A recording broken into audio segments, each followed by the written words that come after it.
Assalamualaikum warahmatullahi wabarakatuh. Saya Muhammad Farid bin Sabuli akan menjelaskan tentang nikah dini menurut Islam dan negara ya. Di sini saya akan menjelaskan terlebih dahulu apa itu pernikahan dini ya. Menurut WHO, pernikahan dini atau early marriage adalah pernikahan yang dilakukan oleh pasangan yang masih di bawah umur, yang masih dikategorikan anak-anak atau remaja yang masih di bawah usia 19 tahun. Sedangkan menurut UNICEF menyatakan bahwa pernikahan usia dini adalah pernikahan yang dilaksanakan secara resmi atau tidak resmi yang dilakukan sebelum usia 18 tahun. Menurut Undang-Undang Republik Indonesia Nomor 1 Tahun 1974 Pasal 7 Ayat 1 menyatakan bahwa pernikahan hanya diizinkan jika pihak pria sudah mencapai umur 19 tahun dan pihak wanita sudah mencapai umur 16 tahun. Apabila masih di bawah umur tersebut, maka dinamakan pernikahan dini. Pengertian secara umum, pernikahan dini yaitu merupakan institusi agung untuk mengikat dua insan lawan jenis yang masih remaja dalam satu ikatan keluarga. Itu sendiri adalah anak-anak yang ada pada masa peralihan antara masa anak-anak ke dewasa, di mana anak-anak mengalami perubahan secara cepat di segala bidang. Mereka bukan lagi anak-anak, baik bentuk, badan, sikap, dan cara berpikir. Cepat di segala bidang merupakan bukan lagi anak-anak. Mereka bukan lagi anak-anak, baik bentuk badan, sikap, dan cara berpikir serta bertindak, namun bukan pula orang dewasa yang telah matang. Jadi, dan pernikahan dini dalam pandangan Islam, bagaimana? Di sini ada dalam suatu hadis riwayat dari imam yang lima itu, aku mendengar Rasulullah SAW bersabda, wahai para pemuda, barang siapa di antara kalian yang telah mencapai ba'ah, kawinlah. Maka sesungguhnya pernikahan itu lebih mampu menahan pandangan mata dan menjaga kemaluan. Dan barang siapa yang mampu melaksanakannya, hendaklah dia berpuasa, karena sesungguhnya puasa itu akan meredakan gejolak hasrat bergejolak. Dalam hadis ini Rasulullah menggunakan kata syabab yang sering digunakan dengan pemuda, tetapi yang dimaksud dengan syabab ini adalah orang yang telah mencapai masa akil balik yang seharusnya telah dialami oleh tiap-tiap orang pada rentang umur 14 sampai 17 tahun. Salah satu tanda yang bisa dipakai sebagai patokan adalah seorang telah balik dalam waktu di masa. Batas usia yang diizinkan dalam satu perkawinan menurut Undang-Undang Perkawinan menyatakan Undang-Undang Nomor 1 Tahun 1974 Pasal 7, calon suami sekurang-kurangnya berumur 19 tahun dan calon istri sekurang-kurangnya berumur 16 tahun. Bagi calon mempelai yang belum mencapai umur 21 tahun harus mendapat izin sebagaimana diatur dalam Pasal 6 Ayat 2, 3, 4 Undang-Undang Nomor 1 Tahun 1974. Penjelasan Pasal 6 di atas. Ayat 1, ada perkawinan harus didasarkan atas persetujuan kedua calon mempelai. Artinya, kedua mempelai sepakat melakukan perkawinan tanpa ada paksaan dari pihak manapun juga.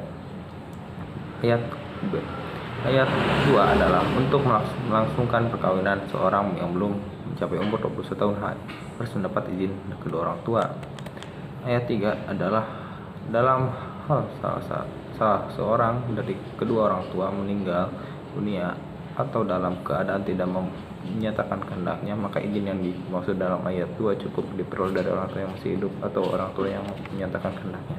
Ayat 4 adalah dalam hal kedua orang tua telah meninggal dunia atau keadaan tidak mampu untuk menyatakan kehendaknya, maka izinnya diperoleh dari wali, orang yang memelihara atau keluarga yang mempunyai hubungan darah dalam garis keturunan lurus ke atas selama mereka masih hidup atau mampu menyatakan kehendaknya. Ayat 5 adalah dalam hal kedua orang tua telah meninggal dunia atau dalam keadaan tidak mampu untuk menyatakan kehendaknya, maka izinnya diperoleh dari wali, orang yang memelihara atau keluarganya yang mempunyai hubungan darah dalam garis keturunan lurus ke atas selama mereka masih hidup atau mampu menyatakan kehendaknya.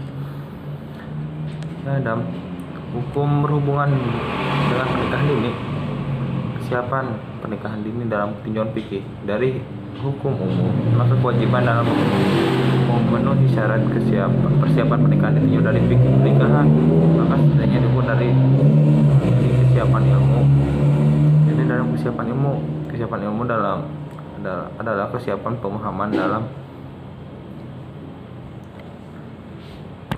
Dilihat dari hukum umum, maka kewajiban dalam memenuhi syarat persiapan pernikahan ditinjau dari fikih pernikahan, maka setidaknya diukur dalam beberapa hal, salah satunya yakni kesiapan ilmu. Kesiapan ilmu adalah kesiapan pemahaman dalam hukum fikih yang berhubungan dengan pernikahan, baik dalam hukum sebelum menikah seperti hukum hitbah atau melamar, hukum pada saat menikah seperti syarat dan rukun akad nikah, dan juga kehidupan setelah menikah, yakni hukum nafkah, talak serta rujuk.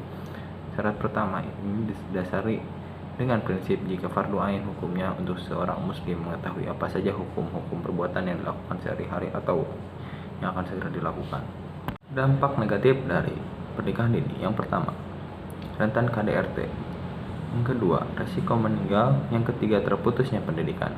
Dan adapun dampak positif dari pernikahan dini yaitu terhindar dari pergaulan bebas, belajar bertanggung jawab sejak dini, umur tidak terpaut jauh dari anak, umur anak tidak terpaut terlalu jauh, mengejar mimpi bersama. Untuk pencegahan pernikahan dini dengan memperbanyak beribadah dan mengetahui batas umur menikah dalam agama Islam, kedua didikan orang tua yang harus mengutamakan persoalan pribadi anak. Misal anak putri selain sekolah juga mengisi waktu dengan cara mengajarkannya memasak, sementara untuk anak laki-laki tambahnya orang tua mengarahkannya dengan cara menolong orang tuanya ke sawah. Ketiga, menjauhi pergaulan negatif. Ini sangat perlu dijauhi oleh seorang anak, sebab pergaulan seperti itu sangat menyesatkan bagi seorang anak, apalagi masih di bawah umur. Ia mengemukakan dalam Islam umur menikah bagi perempuan umur 16 tahun dan 19 tahun.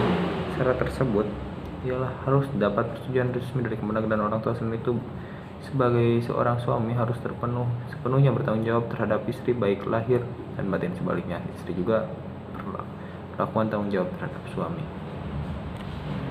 Sekian dari saya. Apabila ada kesalahan mohon dimaafkan. Assalamualaikum warahmatullahi wabarakatuh.